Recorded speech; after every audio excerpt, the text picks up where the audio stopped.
الحبیب الذی ترجا شفاعته لكل حول من الاحوال مقتحم یا رب صلی وسلم دائما سرمدا علی حبیبک خیر الخلق کلہم۔ اللہ تبارک و تعالی جل جلالہ کی حمد و ثنا اور حضور پر نور سید العالمین مصطفیٰ صلی اللہ علیہ وآلہ واصحابہ وبارک وسلم کے دربار گہربار میں ہدیہ درود و سلام عرض کرنے کے بعد اللہ تعالیٰ کے فضل سے، اس کی توفیق سے رمضان شریف بخیر و عافیت مکمل ہوا۔ اللہ تعالیٰ اس میں کی گئی عبادات اور بندگی کو قبول فرمائے اور ہم سب کے لیے ذریعہ نجات بنائے۔ ایسے کئی رمضان صحت و عافیت کے ساتھ ہمیں دوبارہ عطا فرمائے۔ کہا جاتا ہے رمضان شریف کا آخری جمعہ جمعۃ الوداع شریف ہوتا ہے، اور رمضان شریف کے بعد پہلا جمعہ جمعۃ النتیجہ ہوتا ہے کہ کس نے اس ٹریننگ میں کمال حاصل کیا، کس نے اس رمضان شریف سے فیض حاصل کیا، اور کس نے سیکھا، محسوس کیا کہ لذت اور بندگی معیار کیا چیز ہے۔ مجھے اللہ تعالیٰ سے محبت ہے اور اب میرا دل کرتا ہے میں نماز پڑھوں، اب میرا دل کرتا ہے میں مسجد میں آؤں، اب میرا دل کرتا ہے کہ میں زیادہ وقت اللہ کی یاد میں گزاروں اور تلاوت قرآن سے لذت حاصل کروں۔ جیسے کہ بچے کو پہلے اسکول بھیجنے کے لیے ہم کچھ لالچ دیتے ہیں، پہلے اسکول بھیجنے کے لیے سویٹس دیتے ہیں، پہلے نمازی بنانے کے لیے اسے کوئی تھوڑا سا دنیاوی لالچ دیتے ہیں۔ پھر جب وہ بچپن سے نکلتا ہے، جوانی کی طرف آتا ہے، اتنی دیر تک اسے پڑھائی کا بھی احساس ہو چکا ہوتا ہے، پڑھائی کی اہمیت بھی پتہ چل چکی ہوتی ہے، اور نماز کی لذت کو بھی محسوس کر چکا ہوتا ہے، بندگی کی لذت کو محسوس کر چکا ہوتا ہے۔ اب نگرانی کی ضرورت نہیں، اب وہ خود بخود ہی اپنی تعلیم پر بھی توجہ کر سکتا ہے اور اپنی بندگی عبادت پر بھی توجہ کر سکتا ہے۔ اسی طرح رمضان المبارک کے اندر شیاطین کو قید کر دیا گیا تھا، جو عبادت کے اندر رکاوٹ تھے، عبادت کے اندر مشکل پیدا کرتے تھے اور بندے کے دل پر اپنا قبضہ رکھتے تھے، عبادت کی طرف مائل ہونے سے، مسجد کی طرف جانے سے وہ روکتے تھے۔ اللہ نے ان کو قید کر لیا تھا اور بندگی کا ریٹ بڑھا دیا تھا، بندگی کی قبولیت اور بندگی کا معاوضہ جزا یہ بڑھا دی تھی، تاکہ بندوں کو نیکی کرنا آسان بھی ہو جائے اور اس پر ملنے والا زیادہ اجر و ثواب دیکھ کر نیکی کا شوق بھی پیدا ہو جائے۔ پورا مہینہ اللہ تعالیٰ نے ہمیں اس ٹریننگ سے گزارا۔ پھر اس کے بعد رمضان شریف مکمل ہو گیا، اب بھی مسجد سے آواز آتی ہے حی علی الصلاۃ، اب بھی مسجد سے آواز آتی ہے حی علی الفلاح۔ جس نے اس امتحان کو پاس کیا، جس نے اس ٹریننگ سے اپنے آپ کو مستفید کیا، وہ اب بھی جانتا ہے کہ میرا اللہ مجھے مسجد کی طرف بلاتا ہے، اب بھی میرا اللہ میری شہرت سے زیادہ قریب ہے، اب بھی میرا اللہ مجھے دیکھ رہا ہے۔ اب تو عملی زندگی کا دور آیا، اب تو میری پریکٹیکل لائف شروع ہوئی، اب تو نتیجہ آیا آخری جمعہ جمعۃ الوداع، اس کے بعد پہلا شوال کا جمعہ جمعۃ النتیجہ، نتیجہ کتنے فیصد رہا؟ باقیوں کو دیکھنے کی بجائے بندہ اپنے آپ کو دیکھے۔ رمضان شریف کے گزرنے کے بعد کیا کوئی میری نماز قضا تو نہیں ہوئی؟ آخری بار میں نے قرآن کب کھولا؟ اور آخری بار تسبیح میں نے کب کی؟ مسجد کی طرف میرا کتنا رخ ہے اور بازاروں کی طرف میرا کتنا رخ ہے؟ دین کی طرف میری کتنی رغبت ہے اور دنیا داری کی چاہت میرے دل میں کتنی ہے؟ کسی مفتی سے فتویٰ لینے کی ضرورت نہیں، کسی مولوی سے پوچھنے کی ضرورت نہیں، اپنے دل سے پوچھ لو۔ اللہ نے دل کے اندر ضمیر کا مفتی بٹھا رکھا ہے، وہ فتویٰ دے دے گا کتنا تو خدا کا ہے اور کتنا ما سوا کا ہے۔ نتیجہ نکل جاتا ہے رمضان شریف کے بعد کہ کتنے لوگوں نے شیطان سے مقابلہ کرنا سیکھ لیا ہے اور کتنے لوگ ابھی بھی تربیت کے قابل ہیں، ابھی بھی ان کو تربیت کی ضرورت ہے، ابھی بھی انہیں شیطان سے بچنا نہیں آیا، ابھی بھی اپنے لباس تقوی اور چادر تقوی کو داغ گناہ سے محفوظ کرنا نہیں آیا۔ اللہ تعالیٰ نے کرم یہ فرمایا تھا کہ رمضان شریف میں دل دھو کر عطا کر دیا تھا، دل صاف کر کے عطا کر دیا تھا اور اس کو صاف رکھنا بھی سکھا دیا تھا کہ تو کس طرح سے اس دل کو مطمئن رکھ سکتا ہے، کس طرح گناہوں کی آلودگی سے بچا سکتا ہے اور کس طرح سکون کی دولت پا سکتا ہے۔ دنیا کی طرف دوڑنے لگ گئے کہ شاید اس میں سکون ہو۔ اگر رمضان شریف میں اصل سکون کی لذت کو محسوس کیا ہوتا، اگر رمضان مبارک کے اندر اصل تسکین ملی ہوتی، اگر اصل لذت عبادت کو پایا ہوتا تو وہ یہ اسرار جان جاتا، وہ یہ راز جان جاتا کہ نہ دنیا سے، نہ دولت سے، نہ گھر آباد کرنے سے، بلکہ سکون دل کو ملتا ہے خدا کو یاد کرنے سے۔ اصل تسکین کیا تھی؟ سکون میرا کدھر چھپا تھا؟ لذت کس چیز کو کہتے ہیں؟ ایمان کی بشاشت اور حلاوت کسے کہتے ہیں؟ جب لذت ایمان دل کو مل جائے، جب نماز کے اندر تازگی روح کو مل جائے، جب سکون قلب سجدے میں میسر آ جائے، اسے کسی اور جگہ نہ لذت مل سکتی ہے، نہ اسے کسی اور جگہ دلچسپی ہو سکتی ہے، اس کا دل کسی اور طرف مائل نہیں ہو سکتا، کیونکہ جو دل ایمان سے بھر جاتا ہے وہ وساوس شیطانیہ سے دل پھر خالی ہو کر بچ جاتا ہے۔ یہ نتیجہ تھا۔ پتہ تو چلے کتنے لوگوں نے ایمان کے ذائقے کو حلق سے نیچے اتارا ہے، پتہ تو چلے کتنی زبانوں نے لذت ایمان کو چکھا ہے۔ رمضان شریف کے آخری جمعے بہت زیادہ رش ہوتا ہے، عید کو بھی بڑا رش ہوتا ہے، مگر بعد میں وہ صورتحال، شیطان مہینہ بھر قید رہنے کا بدلہ ایسا لیتا ہے کہ جو بچے کچے نمازی ہوتے ہیں وہ بھی اب خالی نظر آتے ہیں، عید کی مصروفیات میں مصروف ہو جاتے ہیں۔ ایسا بدلہ لیتا ہے کہ جتنا تقوی، جتنی طہارت انہیں رمضان میں میسر آئی تھی وہ سود سمیت واپس کرتا ہے، ویسے ہی وہ عید والے دن سے نافرمانیاں کرواتا ہے۔ عید کے بعد دل چونکہ سیاہ ہونا شروع ہو گیا عید کے دن کی گناہ گاریوں سے، پھر عادی ہو گیا گناہ کا، اس طرح سے وہ بدلہ لیتا ہے کہ میں مہینہ بھر قید رہا، اب مسجد میں تو جا کے دکھا، اب عبادت کر کے دکھا۔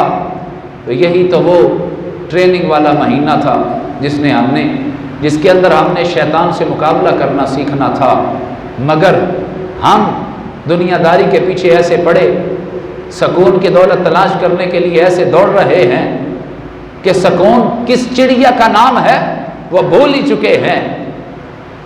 دھوکہ دیتے رہے رمضان شریف پورا، کس کو دھوکہ دیتے رہے؟ اگر ایک نماز بھی ذائقہ عبادت اور لذت عبادت دے جاتی، دوبارہ پھر نماز پڑھنے کو دل کرتا، پھر اور لذت آتی۔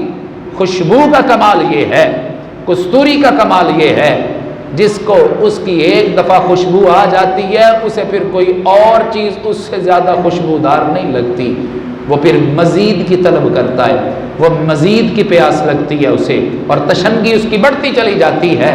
نماز کے اندر لذت ملتی، اور حاصل کرنے کی جستجو ہوتی، پھر ملتی، اور حاصل کرنے کی جستجو ہوتی، پھر اسے کسی اور چیز کے اندر نہ وہ خوشبو آتی، نہ وہ ذائقہ ملتا، نہ وہ سکون ملتا۔ بڑے بڑے امیر لوگ دیکھے، لوگوں نے سمجھا دولت کے اندر سکون ہے، ہر بندہ سکون کا متلاشی اور سکون کا متقاضی ہے، ہر بندہ تلاش کر رہا ہے کہ شاید نیند کی گولیوں میں سکون ہے۔ ڈاکٹر کے پاس جاتے ہیں، جی نیند نہیں آتی، کوئی مسئلہ مالی مشکلات ہوں گی، نہیں مال بڑا ہے، اللہ نے خیر کی ہوئی ہے، پیسے بڑے ہیں، مگر رات کو نیند نہیں آتی، ڈپریس رہتا ہوں، بڑا ذہنی تناؤ میں رہتا ہوں، اور بہت زیادہ بلڈ پریشر میرا ہائی رہتا ہے۔ ڈاکٹر کہتا ہے کہ یہ ہے جی نیند کی گولی، یہ کھا لیجئے گا، رات گزر جائے گی۔ اب بے ہوش ہونا اور ہے، سکون کی نیند لینا اور ہے۔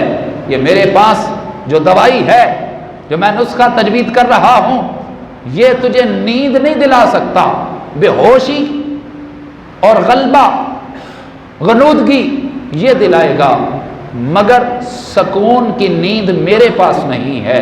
سکون تیرے دل میں ہوگا، تب تجھے سکون کی نیند آئے گی، تجھے غنودگی ہو جائے گی اور تیرا دماغ سن ہو جائے گا۔ اس کی دوائی میرے پاس ہے، یہ لے جا، بے ہوش ہو کر بستر پر ساری رات پڑا رہ، مگر سکون چاہتا ہے تو وہ میرے پاس نہیں۔ دولت میں ہے، دولت کہتی ہے میرے پاس نہیں، سونے چاندی میں سیم و زر میں ہے، وہ کہتی ہے میرے پاس نہیں، آل اولاد میں ہے نہیں، دوستوں یاروں میں ہے نہیں، وہ پھر بھی بے چین ہے، پھر بھی وہ خواب آور گولیاں کھانے پر مجبور ہے۔ اسے پتہ ہی نہیں تھا سکون کی دولت کدھر چھوڑ آیا ہے۔ جو در بدر بھٹکتے ہیں دوا کے لیے، انہیں کہو مدینے چلے شفا کے لیے، تیری شفا کا نسخہ گنبد خضرا کی ہریالیوں میں ہے۔ بھٹکے ہوئے آہو کو پھر سوئے حرم لے چل، یا رب دل مسلم کو وہ زندہ تمنا دے، جو روح کو تڑپا دے، جو قلب کو گرما دے۔ بھٹکے ہوئے آہو کو پھر سوئے حرم لے چل، بھٹک رہا ہے یہ، اس کو سمجھ نہیں آ رہی کہ دولت سکون مجھے کہاں میسر ہے۔ اللہ کا قرآن کھولا، کب کھولا تھا؟ آخری دفعہ کب پڑھا تھا؟ اللہ کا قرآن سمجھا تھا، کب سمجھا تھا؟ آخری دفعہ قرآن کی آیات کی حکمتیں جاننے کے لیے کب بیٹھا تھا؟ اور فلسفہ قرآن سمجھنے کے لیے کب بیٹھا تھا؟ کتنی دفعہ قرآن کے اندر غور کیا ہے؟ قرآن کھولا ہوتا تو قرآن نے تجھے بول کے بتایا ہوتا، کسی اور جگہ تیرا سکون نہیں ہے۔ الا بذکر اللہ تطمئن القلوب، دل مرتر کو اگر چین چاہیے، دل بے قرار کو اگر سکون چاہیے، اللہ کا ذکر کرنا شروع کر دے، تیرا دل سکون کی دولت سے مالا مال ہو جائے گا۔ آج لوگ چاہتے ہیں میں پسندیدہ بن جاؤں، مجھے چاہ آ جائے، مجھے میری تعریف کی جائے۔ پسندیدہ ہونا انسان کی یہ خواہش بشری ہے۔ شاید میں چٹا سفید ہو جاؤں تو لوگ مجھے پسند کرنے لگیں گے، شاید میں خوبصورت ہو جاؤں مجھے پسند کرنے لگیں گے لوگ۔ ہم نے تو قرآن سے یہ سیکھا ہے کہ جب کوئی یہ چاہے کہ میں خوبصورت ہو جاؤں، میرے چہرے پر نکھار آ جائے، لوگ میری طرف دیکھیں تو دیکھتے کہ دیکھتے رہ جائیں، لوگ میرے قریب آ جائیں، لوگ مجھے چاہت سے نوازیں اور مجھے محبت اور پیار سے نوازیں اور میری قربت کو پسند کریں، تو پھر جو چاہتا ہے میں خوبصورت ہو جاؤں، اسے فیس واشز کی ضرورت نہیں ہے، اسے کیمیکلز کی ضرورت نہیں ہے، اسے میڈیکیٹڈ کریموں کی ضرورت نہیں ہے۔ قرآن پڑھتا جا، تیرا چہرہ چمکنا شروع کر دے گا۔ یہ تجربے کی بات ہے۔ قرآن پڑھتا جا، تیرے چہرے کے اندر نور آنا شروع ہو جائے گا، اور اللہ کے ذکر کے اندر تسکین ہے، سکون قلبی، اطمینان ہے، اللہ کا ذکر ہے، قرآن بھی، اللہ کا ذکر ہے، نماز بھی، اور سب سے بڑا ذکر کون سا ہے اللہ کا؟ اطمینان قلبی اللہ کے ذکر میں ہے نا، سکون اللہ کے ذکر میں ہے، تو سب سے بڑا ذکر اللہ کا کون سا ہے؟ الصلاۃ افضل العبادات، اللہ کا سب سے بڑا ذکر اس کی بارگاہ میں نماز پڑھنا ہے۔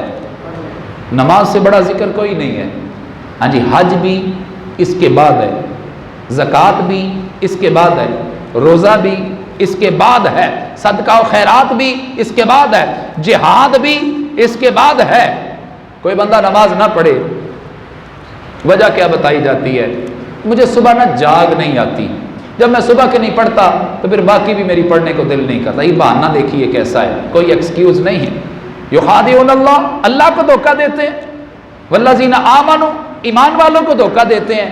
نہ اللہ کو دھوکہ دیا جا سکتا ہے، نہ ایمان والوں کو دھوکہ دیا جا سکتا ہے۔ ایمان والا کون ہے؟ اتقوا فراست المؤمن، کہتے ہیں جی میں مسجد میں آتا ہوں تو مجھے لوگ گور گور کے دیکھنا شروع کر دیتے ہیں، ایک دو نمازوں میں آیا، بعد میں غائب ہو گیا، امام صاحب کی تو نظر ہوتی ہے نا، پوچھا ابھی آیا کیوں نہیں؟ اس کے بعد تو آیا ہی نہیں۔ میں آیا تھا جی، مجھے نمازیوں نے گور گور کے دیکھنا شروع کر دیا، عجیب نظروں سے دیکھنا شروع کر دیا۔ کیوں؟ میں ان کی نظروں کا مقابلہ نہیں کر سکا، مجھے کیوں گور کے دیکھتے ہیں؟ ارے بندے اس لیے گور کے دیکھتے ہیں کہ وہ نمازی آدمی وہ جانتا ہے کہ حقیقی نمازی کون ہے اور برساتی مینڈک کون ہے۔ تجھے کہا تو نہیں کسی نے، تان و تشنیع کا نشانہ تو نہیں بنایا، مگر ان نظروں سے اگر بچنا چاہتا ہے پکا نمازی بن جا، برسات میں پیدا ہونے والا مینڈک نہ بن۔ رمضان کے رمضان آ گیا، اس کے بعد پھر سارا سال غائب، اس لیے لوگ تجھے عجیب نظروں سے دیکھتے ہیں۔ یہ دیکھتے کیوں ہیں؟ یہ پکے نمازی ہیں، یہ جانتے ہیں کہ یہ 4 دن کی چاندنی ہے پھر اندھیری رات ہے۔ اتقوا فراست المؤمن، مؤمن کی دور اندیشی سے ڈر، انہ ینظر بنور اللہ، اس لیے کہ وہ ان آنکھوں سے تو دیکھتا ہی نہیں ہے، وہ جب بھی دیکھے اللہ کے نور سے دیکھتا ہے۔ بصیرت والی، نہ اللہ کو دھوکہ دیا جا سکتا ہے، نہ ہی مومنین کو دھوکہ دیا جا سکتا ہے۔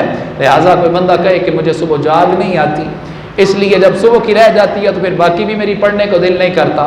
کوئی کہتا نہیں باقی 4 میں پڑھ لیتا ہوں، صبح میں بیدار نہیں ہو سکتا، نیند کا بڑا پکا ہوں۔ میں نے اسے کہا کیا کام کرتے ہو؟ کہتا میں نے مزدوری کرتا ہوں یا کاروبار کرتا ہوں، تو مجھے ہفتے بعد پیمنٹ ملتی ہے، ہفتے بعد ہفتہ مل جاتا ہے، پھر مہینے بعد سیلری مل جاتی ہے، جیسا بھی کسی کا قانون۔ میں نے اسے کہا کہ جی تو آؤٹ آف سٹی ٹریڈنگ کرتا ہے، کاروبار کرتا ہے نا، جو تجھے پیسے دینے کے لیے آتا ہے باہر شہر سے تجھے پیسے دینے کے لیے آتا ہے یا تو ریکوری کرنے کے لیے جاتا ہے، ٹائم رکھو کہ تو نے بھی رات 3 بجے پیسے دینے کے لیے آنا ہے۔ رات 3 بجے پیمنٹ ہے 50,000 روپیہ، پیمنٹ ہے 1,00,000 روپیہ، رات 3 بجے تو نے بادامی باغ آنا ہے اور وہاں سے میں نے پیمنٹ لے لینی ہے، اور تو اپنے گھر چلا جائے گا، واپس میں اپنے گھر آ جاؤں گا۔ جب 1,00,000 روپیہ پیمنٹ لینی ہو اور ٹائم رات 3 بجے کا ہو تو 3 سے 4 الارم لگائے گا اور اپنی گھر والی کو تاکید کرے گا کہ اگر اب پیمنٹ نہ ملی پورا ہفتہ لیٹ ہو جائے گی، وہ واپس چلا جائے گا، ہمارے گھر کا نظام کیسے چلے گا؟ تو یہ پیمنٹ لینا میرے لیے بڑا ضروری ہے، نظام کیسے چلاؤں گا کاروبار کا؟ تو جب اس کے لیے تم بیدار ہو سکتے ہو، کاش تجھے پتا ہوتا ایک نماز کا نقصان کس قدر زیادہ ہوتا ہے، پھر کس طرح ہو سکتا ہے کہ تو فجر کے لیے بیدار نہ ہوتا۔ لہٰذا یہ بہانے بازیاں اللہ کی بارگاہ میں نہیں چلیں گی، یہ بہانے بازیاں مومن کے لیے بتا دینے والی ہیں، بصیرت دے دینے والی ہیں کہ کون ہے جو اصل اسلام کے رنگ میں رنگا گیا ہے اور کون ہے جو صرف رنگ بازی کر رہا ہے۔ اسلام کے رنگے ہوئے میں رنگ بازی، یہ 2 رنگی چھوڑ دے، یک رنگ ہو جا، موم ہو جا یا سراسر سنگ ہو جا۔ لہٰذا کوئی یہ نہ سمجھے رمضان میں بڑی عبادتیں کر لی ہم نے رمضان میں بڑی ریاضتیں کر لی ہیں، اب روزے جو رکھ لی ہیں تو اللہ تعالیٰ نے ارشاد فرمایا کہ جنت کے 8 دروازوں میں سے ایک دروازہ ریان ہے، وہ اس کے لیے میں نے رکھا ہے جو روزہ دار ہے۔ تو وہ دروازہ میں نے اپنے لیے مختص کر رکھا ہے، بس نمازیں نہ بھی پڑھوں اور اعمال صالحات نہ بھی کروں، کبھی کر لیے تو ٹھیک ہے، نہ بھی کروں مگر ایک دروازہ تو میرے نام لگ چکا ہے نا۔ ویسے لذت کی بات بتا دوں، کریم آقا صلی اللہ علیہ وسلم نے ارشاد فرمایا وہ شخص کس قدر خوش نصیب ہوگا کہ قیامت کے دن جنت کے 8 دروازوں سے جسے آواز دی جائے گی، 8 کے 8 دروازے یہ خواہش کر رہے ہوں گے دربان بھی کہ یہ اس دروازے سے داخل ہو جائے تو ہمارے لیے بڑے اعزاز کی بات ہے۔ دروازہ چاہے گا یہ نیک بندہ میرے اندر سے جنت میں داخل ہو۔ آقا کریم صلی اللہ علیہ وسلم بیٹھے ہوئے ہیں، فرمایا کہ آج باقاعدہ 5 نمازیں کس نے پڑھی ہیں؟ حضرت ابوبکر صدیق رضی اللہ تعالیٰ عنہ نے بھی پڑھی ہیں، دوسروں نے بھی پڑھی ہیں۔ ان کے علاوہ تہجد کس نے پڑھی ہے؟ سیدنا ابوبکر صدیق رضی اللہ تعالیٰ عنہ کرتے ہیں یا رسول اللہ میں نے پڑھی ہے۔ آج مومن کا جنازہ کس نے پڑھا ہے؟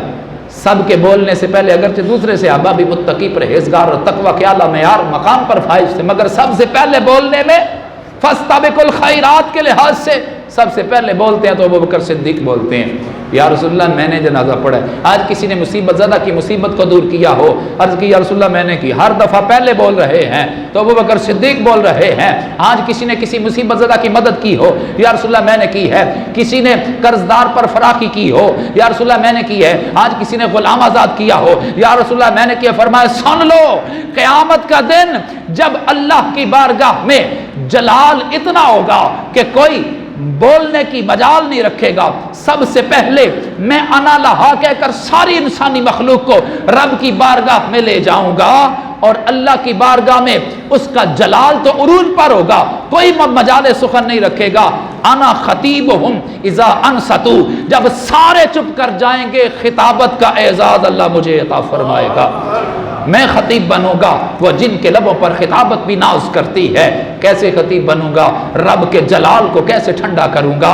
میں سب سے پہلے یہ ابو بکر ہے اس کا نامہ اعمال رب کی بارگاہ میں پیش کر دوں گا، اللہ کا جلال ٹھنڈا ہو جائے گا۔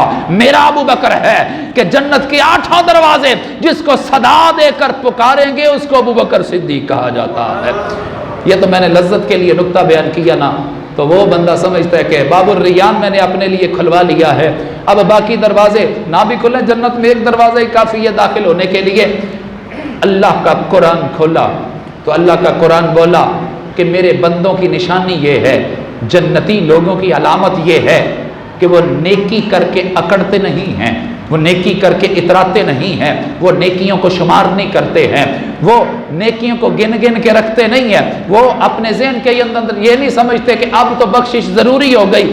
500 سال کی بندگی کی ایک بندے نے، پچھلی امتوں کی بات بنائی، بنی اسرائیل کا ایک بندہ 500 سال، عمریں بھی بڑی بڑی ہوا کرتی تھی، 500 سال بندگی کی اس نے، اور رب کی بارگاہ میں اس قدر اپنی صلاحیتوں کو پیش کرنے والا بندہ، رب ارشاد فرماتا ہے اس وقت کے نبی کو کہ اللہ تعالیٰ اس پر راضی ہو گیا، مگر قیامت کے دن صورتحال کیا ہوگی؟ نبی پاک صلی اللہ علیہ وسلم ارشاد فرماتے ہیں اللہ کی بارگاہ میں جائے گا، یہ اس قدر راضی ہو گیا کہ پوچھو اس سے کیا اس کی خواہش ہے؟ وہ کہتا ہے یا اللہ میری خواہش یہ ہے کہ مجھے موت حالت سجدہ میں آئے، حالت سجدہ میں موت آئے اور میرے جسم کو سلامت رکھ لیا جائے، میں اسی طرح سجدے کی حالت ہی میں رب کی بارگاہ میں جانا چاہتا ہوں، کیونکہ آقا کریم صلی اللہ علیہ وسلم نے ارشاد فرمایا جو بندہ جو کام کرتا ہوا دنیا سے جائے گا رب کی بارگاہ میں وہی کام کرتا ہوا اٹھایا جائے گا اور پیش کیا جائے گا۔ گاڑی کے اندر اونچی آواز سے میوزک لگانے والے یہ سن لیں، بائک تیز چلا کر کانوں میں ہینڈ فری لگا کر شیطان کا گندا پیشاب وہ میوزک کی صورت میں داخل کرنے والے یہ سن لیں، اگر اس شیطانی چرخے سے گر گئے، اگر یہ گاڑی معاذ اللہ کسی کھائی میں جا گری اور حادثے کا شکار ہو گیا، اسی طرح وہ گندی ویڈیو لگی ہوئی تھی اور اسی طرح وہ گندے گانے سنے جا رہے تھے، اسی حالت میں کوئی مر گیا تو کیا ساری انسانیت کے سامنے نبی بھی ہوں گے، رسول بھی ہوں گے، صدیق بھی ہوں گے، شہید بھی ہوں گے، صالحین بھی ہوں گے، پہلے انسان سے لے کر آخری انسان تک ہوگا، کیا ان سب کے سامنے اس شرمندگی کا وہ مقابلہ کر سکے گا؟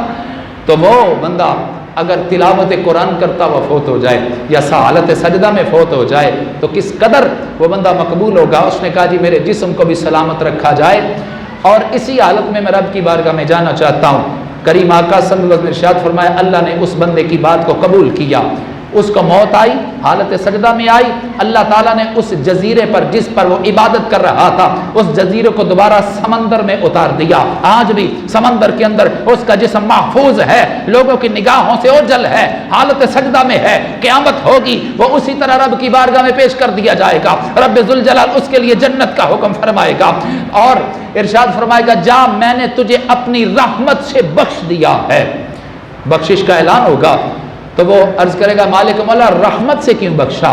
میں نے تو 500 سال کی بندگی کی ہے اور ایسی بندگی کی کوئی تیرا بندہ ایسی بندگی نہ کر سکا، میں نے تو موت بھی سجدے میں مانگی تھی اور قیامت تک کے لیے کوئی سجدہ کر نہ سکا، میں نے وہ سجدہ کیا ہے، پھر بھی اتنی لمبی عبادت کرنے کے بعد بھی میرے اعمال کی حیثیت نہیں ہے، پھر بھی تیری فضل سے اور رحمت سے میں جنت میں جا رہا ہوں۔ اللہ فرمائے گا لے کے آؤ واپس۔ آقا فرماتے ہیں اللہ تعالیٰ اس کو واپس لانے کا حکم کرے گا اور فرمائے گا اچھا آ پھر میزان الاعتدال پر آ، اگر عدل کروانا چاہتا ہے، اگر حساب کرنا چاہتا ہے تو آ فرشتوں ایک پلڑے میں اس کی یہ ساری اتنی بندگی کا ایک جہان پورا وہ ایک پلڑے میں رکھ دو، دوسرے پلڑے میں میری آنکھ والی نعمت کو رکھ دیا جائے۔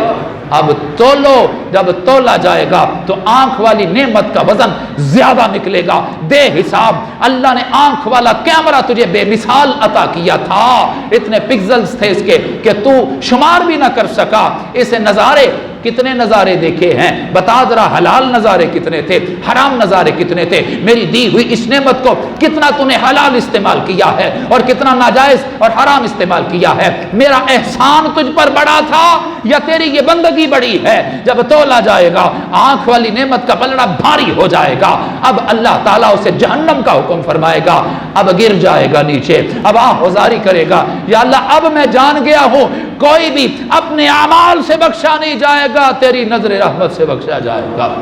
روزے رکھنا، عبادتیں کرنا، نمازیں پڑھنا یہ تو صرف اس لیے ہے کہ اللہ کی نظر رحمت ہو جائے، کوئی ایک سجدہ بھی پسند آ گیا تو اللہ جنت عطا کر دے گا۔ تو باب الریان لینے والوں یہ نہ ہو کہ باقی سارے سال کی بدعمالی کی وجہ سے وہ راضی اللہ ہم پر ناراض ہو جائے۔